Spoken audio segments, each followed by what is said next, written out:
నమస్తే అందరికీ welcome to ఆకాశం Andhra news. AP CM Chandrababu సంచలన ప్రకటన చేశారు. నేరుగా అధికారులతో ఆయన మీటింగ్ పెట్టి ప్రతి ఒక్కరు జిల్లా కలెక్టర్ నుంచి కింద స్థాయి వరకు ప్రతి ఒక్కరు నేరుగా ఫీల్డ్లోకి వెళ్ళాలి, ఫీల్డ్ వర్క్ చేయాలి, జనాల్లో ఉండాలి, ప్రజాసేవ చేయాలని ఆర్డర్ ఇచ్చేశారు. 1995 చంద్రబాబు మోడల్ని చూస్తా అని చెప్పుకుని వచ్చారు. విజన్ 2047 వీళ్ళప్పుడు కూటమి ప్రభుత్వం విజన్ 2047 పెట్టుకున్నారు. విజన్ 2047 అంటే ఇప్పుడు ఎంత మనకి 2024 అంటే 23 సంవత్సరాల తర్వాత ఎలా ఉండాలి, 23 years ఆఫ్టర్. సో పరిపాలన మనకి ఏపీలో పరిపాలన గ్రామ స్థాయి వరకు వెళ్ళాలని చెప్పుకుని వచ్చారు.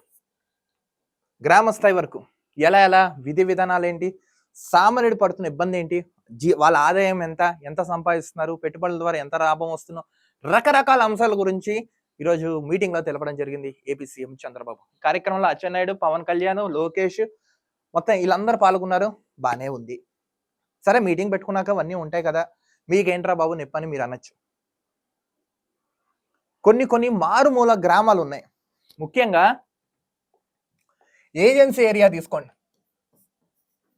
ఏజెన్సీస్ అంటే గిరిజన ప్రాంతాలు. అక్కడ వాళ్ళకి పవర్ లేదు, టవర్ లేదు, సెల్ టవర్, ఇంటర్నెట్ లేదు, ట్రాన్స్పోర్ట్ అండ్ రోడ్ ఫెసిలిటీ లేదు. ముఖ్యంగా ఈ 4 అంశాలతో వాళ్ళు చాలా ఇబ్బంది పడుతున్నారు. కొన్ని గ్రామాలకి పవర్ కూడా లేదు. మీరు నమ్ముతారు లేరో, పవర్ లేదు, సెల్ ఫోన్ టవర్స్ కూడా లేవు, కొన్ని చోట్ల ఇంటర్నెట్, ట్రాన్స్పోర్ట్, రోడ్ ఫెసిలిటీ కూడా లేదు. 3 కిలోమీటర్లు వెళ్తున్నారు కొన్ని గ్రామాల్లో. 3 కిలోమీటర్లు నీళ్లు తెచ్చుకోవడానికి, వాటర్ బ్రింగింగ్ లేడీస్. సరే, మెయిన్ మీద ఫోకస్ పెట్టినా కూడా గిరిజన ప్రాంతాల్లో చాలా వెనుకబడిన గ్రామాలు ఉన్నాయి ఇంకా ఇప్పటికీ ఆంధ్ర రాష్ట్రంలో. వాళ్ళ విధి విధానాలు ఏంటి, వాళ్ళకి ఎన్ని గ్రామాలు ఉన్నాయి, ఎన్ని కుటుంబాలు ఉన్నాయి, ఆ గ్రామానికి ఎంత డబ్బు వస్తుందో, పంచాయతీ ఏ లెవెల్లో ఉంది, అక్కడ పారిశుద్ధ పనులు ఎలా జరుగుతున్నాయి, షెల్టర్ ఎలా ఉన్నాయి, కొన్ని వాటి మీద కూడా ఫోకస్ పెట్టండి. ఎందుకంటే గాంధీ గారు అన్నారు కదా, పల్లెటూళ్ళు దేశానికి వెన్నుముక్క లాంటివని.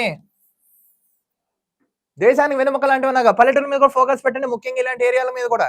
ఎంతసేపు సిటీల మీద, గ్రామాల మీద కాకుండా మారుమూరైన గ్రామాలు ఉన్నాయి. ఇంకా ఒక వ్యక్తి తినాలంటే భోజనం 3 పస్తులు ఉన్న రోజులు కూడా ఉన్నాయి. అలాంటి కుటుంబాలు కూడా ఉన్నాయి. వాటి మీద కూడా మీరు ఫోకస్ పెట్టండి ఈ కూటమి ప్రభుత్వం. నెక్స్ట్ అలాగా కలెక్టర్స్ చెప్తున్నాను. కలెక్టర్స్ ల్యాండ్ డీలింగ్ సమస్యలు చాలా ఉన్నాయి, ల్యాండ్ ప్రాబ్లమ్స్. నెక్స్ట్ రైతులది ప్రాబ్లమ్స్ ఉన్నాయి, వాళ్ళ పాస్బుక్ బుక్స్ అని, కబ్జాలని. ముఖ్యంగా మీరు ఫీల్డ్లో తిరిగితే కలెక్టర్స్ అందరూ ఫీల్డ్ వర్క్ వస్తే ప్రధానంగా ఈ 2 అంశాలు మనకి సాల్వ్ చేసేయచ్చు. ఈ కూటమి ప్రభుత్వం కూడా వెంటనే త్వరితగతిన ఎవరైతే భూ కబ్జాలు జరిగాయో, ఎవరైతే భూ ఆరోపణలు ఎదుర్కొంటున్నారో, ఎవరైతే రైతులు ఇబ్బంది పడ్డారో వీళ్ళందరి మీద ఫోకస్ పెట్టి చేసేస్తే సమస్య అనేది సాల్వ్ అయిపోతుంది. ఇంకొక ప్రధానంగా అంశం, ఏపీలో అంగన్వాడీ కేంద్రాలకు ఇప్పుడు ఈయన పర్యటించబోతున్నారు ఏపీ సీఎం త్వరలో. అంగన్వాడీ కేంద్రంలో సరైన పోషకాహారాలతో కూడిన అన్నం పెట్టట్లేదు, స్కూల్స్ బాగోలేదు. నెక్స్ట్ కొంతమంది స్టాఫ్ లేరంట. వాటి మీద కూడా ఫోకస్ పెట్టండి. కొన్ని గవర్నమెంట్ హాస్పిటల్స్ ఉన్నాయి. గవర్నమెంట్ హాస్పిటల్స్ ఇప్పుడు నిర్వీర్యంగా ఉన్నాయి. డాక్టర్ అందులోనే ఉంటాడు. డాక్టర్ ఉంటాడు, వాడు ప్రైవేట్ హాస్పిటల్ పెట్టుకుని వాడు అక్కడ వైద్యం చేసుకుంటుంటాడు. ఇక్కడ జీతం దొబ్బుతాడు, అక్కడ జీతం దొబ్బుతూ ఉంటాడు. అలాంటి వాటి మీద కూడా ఫోకస్ పెట్టండి. బ్లాక్ లో ఎక్స్ సప్లై చేస్తున్నారంట, వాటి మీద ఫోకస్ పెట్టండి. ఇది కలెక్టర్లు కరెక్ట్ గా చేయగలిగితే రాష్ట్రం నెంబర్ 1 దిశలుగా అయితే ఉంటుంది. ఇప్పుడు నేరుగా సీఎం చంద్రబాబు, డిప్యూటీ ఇప్పుడు వీళ్ళిద్దరు చెప్తున్నారు కదా, సీఎం డిప్యూటీ సీఎం వీళ్ళిద్దరు అధికారులందరికీ ఆదేశాలు ఇచ్చి పని చేపిస్తున్నారు కదా, ఆ విధంగా పనిచేసే విధంగా వెళ్ళండి, ఫోకస్ పెట్టండి. నేరుగా రంగంలో దిగుతే కానీ పని అవ్వట్లేదబ్బా. వీటితో పాటు తక్షణ న్యాయం వెంటనే చాలా కోర్టు సమస్యలు పెండింగ్ లో ఉన్నాయి. వీటిని కూడా వెంటనే రిప్లై ఇచ్చేలా చూడండి. సామాన్యుడికి న్యాయం జరిగేలా చూడండి. ఈ విధంగా చేసుకుంటూ వెళ్తేనే అభివృద్ధి సాధ్యం అవుతుందండి. కొంచెం వీటి మీద కూడా ఫోకస్ పెట్టినట్టయితే అభివృద్ధి సాధ్యం అవుతుంది.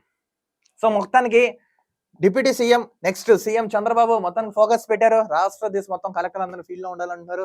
ప్రజా నాయకులు కూడా, నేను కూడా ఫీల్డ్ లో ఉంటాను, జనాల్లో ఉంటేనే జనం సమస్య తెలుస్తుందని చెప్పుకుని వస్తున్నారు. వీటితో పాటు హెల్త్ అండ్ ఎడ్యుకేషన్ మీద కూడా ఫోకస్ పెడతారని నేను కూడా ప్రజా తరపున ఇదే వేదికగా మిమ్మల్ని అడుగుతున్నాను. వాటి మీద కూడా ఫోకస్ పెట్టండి. రాష్ట్రాన్ని నెంబర్ 1 దిశగా తీసుకెళ్లే దిశగా అడుగులు యాత్ర వేయండి. చూస్తున్నాను నాకా Samandhra news. This is Dilip signing of.